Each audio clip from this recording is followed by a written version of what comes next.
Hi, it's Mrs. Vance again, and this is the first part of notes for Unit 8. Unit 8 is about the flow of genetic information from DNA to RNA to protein, because that's really what DNA is. It's instructions for making proteins, and this cartoon from Amoeba Sisters that I'm showing on the screen now gives you an idea of kind of how this works. DNA has the instructions, and the parts of the cell that carry out the instructions to make the protein are made of RNA. There are three kinds of RNA. The one on the left there, the green, tall, skinny thing, is the messenger RNA, which carries the copy of the recipe, basically, from the DNA. The middle part, the brown thing there, is ribosomal RNA. That's a ribosome, and that's where the assembly line takes place. And then the last part there, the little green T-shaped thing on the right, is called transfer RNA, and it's the type of RNA that brings the amino acids in to the ribosome to make the protein. So we're going to learn about how that works. The first part in this for today is we're going to learn about how to read the code. So this is part 1 of Unit 8 notes. We're going to learn how to read the magic code or the secret code of DNA. So big thing to realize is that when we talk about, we're heading toward genetics, which we'll talk about shortly after the winter break. But we talk about, in genetics, we talk about genotype and phenotype. Whether you have genotype is whether you have a dominant or recessive allele, and phenotype is the physical expression of the trait. And so the big thing is that the genotype is involved in the construction of the proteins, and the proteins are what carry out the process that makes the phenotype show up. And the way DNA specifies this is by dictating or outlining how to do the protein synthesis, how to make those proteins. So the big thing is you need to realize that there's a chain of command. This is called the central dogma of biology, and that's DNA, which is in the nucleus, copies the message to the RNA. The RNA can leave the nucleus, go out into the cytoplasm, and then the RNA is used to make the protein in the cytoplasm. So we're going to learn about, today we're going to learn about how to read the code. Then we'll also talk about these two processes listed here. Transcription, which is making the RNA, the copy of the DNA, and translation, which is making the proteins under the direction of the RNA. So we'll learn about how all those things work in the next couple of weeks. Okay, so here we have DNA in the nucleus. DNA, as you know, is a very, very large molecule, billions of base pairs in the nucleus of each one of your cells. It's very, very large, and it can't leave the nucleus. It has to stay sequestered in the nucleus. The only time it gets to leave there is during cell division, and at that point, it's wrapped up so tightly into chromosomes that it couldn't really do anything about making proteins anyway. So DNA has to make copies of the recipes that it contains, and the copies are done by a process called transcription, which produces RNA, messenger RNA. Basically, transcription means you're writing out a copy or making a copy of something, and then the RNA is small enough it can leave the nucleus and go out into the cytoplasm to be translated into a protein. So we'll be transcribing or making a copy of the DNA message, and we'll be translating the message from the language of bases or nucleic acids to the language of proteins or amino acids. And so that's how the process works. So we're going to watch this video first that does a really good job of showing you kind of what happens, and then we'll talk about the details as we go.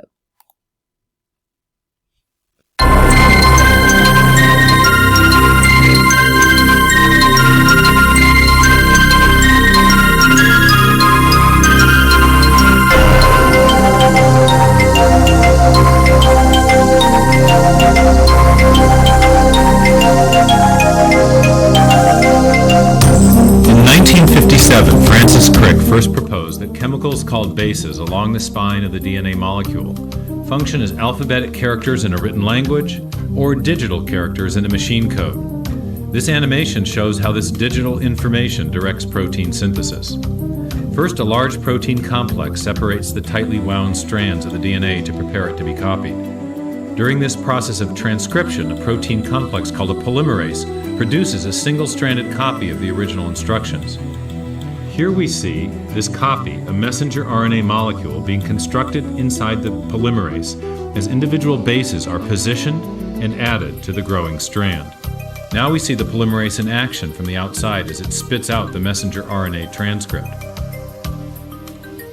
Next, this RNA transcript approaches and passes through a molecular machine called the nuclear pore complex, an information recognition device that controls the flow of information in and out of the cell's nucleus.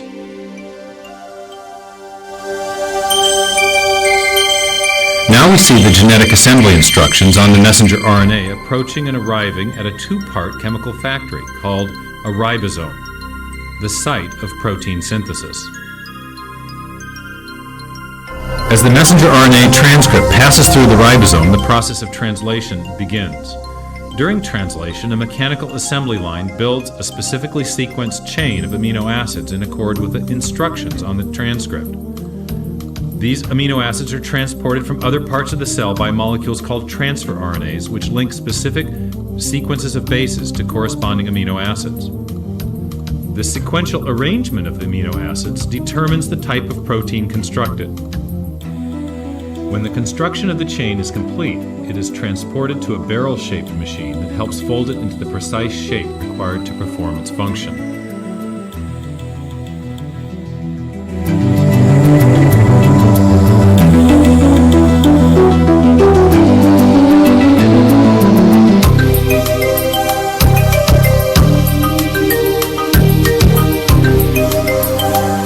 After the chain is folded into a protein, it is released into the outer cytoplasm to do its job in the cell.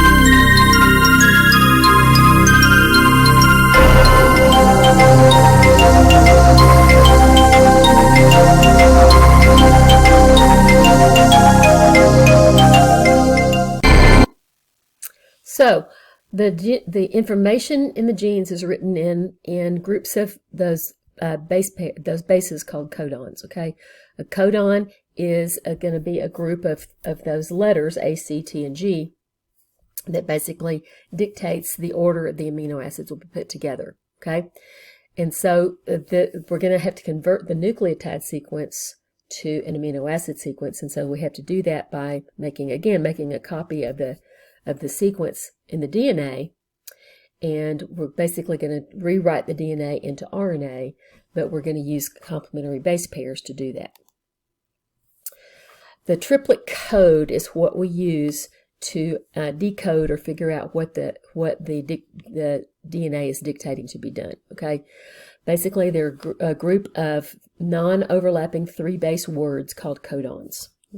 In translation, we're going to switch from the nucleotide language into the amino acid language, okay? And each amino acid is going to be specified by a codon or a group of those 3 letters. So we have 4 letters, A, C, T, and G, that can occur in lots of different orders, okay? But specific groups of 3 are going to code for the specific amino acids, and we're going to learn how to read that today, okay? So here's how it works. Here's our DNA. Okay, the DNA sequence there, AAA, CCC, CCG, GCA, AAA, is going to be, we're going to form a copy of that in RNA. The RNA is going to be complementary to the DNA. Remember that RNA has uracil instead of thymine, and so A is going to match up with U, and C is going to match up with G, and so forth.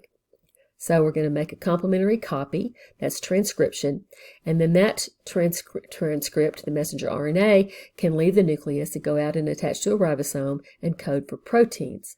The proteins are going to be coded by those 3-letter groups called codons, and each one of those codons, those 3-letter groups that you see there, are going to code for a specific amino acid. There are 20 amino acids. And so we're going to code for the sequence in which those amino acids are produced. And if you think back to when we learned about proteins way back in September, we learned that the order of the amino acids in the protein is important because that determines how the protein folds, and that determines how it works. So the big thing that we need to know is there are 3 nucleotides that specify 1 amino acid. There are a total of 64 possible codons. We've got 4 letters. And we're going to multiply that to the power of 3 because we need 3 nucleotides. So we talk about the different combinations. There are 64 possible combinations of those 3 letters in different orders. Of those 64 possible combinations, 61 of them correspond to specific amino acids. AUG, the first one there, codes for methionine. That's the start codon. And then there are also the other 3 possible combinations of those letters are called stop codons, and basically they're like the period at the end of a sentence. They signal the end of translation for that particular protein. So we'll see how that works. Okay, here is a codon chart, and I'm also providing for you a codon chart to use in class, and you'll always have one available to you on tests, of course. And so the way you read the codon chart, okay, you've got a group of 3 letters. Let's say, for instance, we're going to have A, C, G, okay? And so we'll find on our the first base is A, and so that means we're going to look at this row here, delineated by the A. Our second base, I said ACG, and so our second base would be C, so we're going to look in the C column. That tells us that what we're looking for is in this particular box. And then the third base, G, is going to tell us we go to this row, and so here's ACG, and we can see that codes for THR, which stands for the amino acid threonine. There are a bunch of different kinds of codon charts, but they all work basically the same way, in that you find the first base will tell you basically in a rectangular one like this, it'll tell you which row. The second base will tell you which column, and the third base will tell you which particular one in that box that's combined from the 2 of them. So we notice we have AUG, which is our start codon. That's always going to be the start of every every protein sequence. And then we have 3 stop codons, UAA, UAG, UGA. I said there were 20 amino acids, and you notice that most of these codons can code, most of these amino acids have multiple codons that code for them. There are 2 that have only one codon that codes for them. One is AUG, which is methionine. The other one is UGG, which codes for tryptophan. And so those are the only ones. Everything else has at least 2 or 4 and up to 6 codons. Like leucine here has 6 different codons that code for leucine. And so you can kind of see how that works and see that we have multiple ways. It might make sense to you if the ones that are more commonly found would have multiple codons. You also know that notice that a lot of these that have multiple codons, they're only different by 1 letter from the other ones. So here's how it works. Here's our strand to be transcribed. Okay, we're gonna transcribe the dark blue one. The light blue one is just the complementary strand. So the DNA is going to unzip. Our transcript is going to be complementary to this dark blue strand that we see here. That's our messenger RNA, and then the messenger RNA is going to be translated into the protein, which in this case there's only 3 of them here plus a stop codon, and so AUG is going to code for methionine, AAG codes for lysine, and UUU codes for phenylalanine, and then UAG is a stop codon. We're going to learn how this works in our next set of notes, which is about transcription.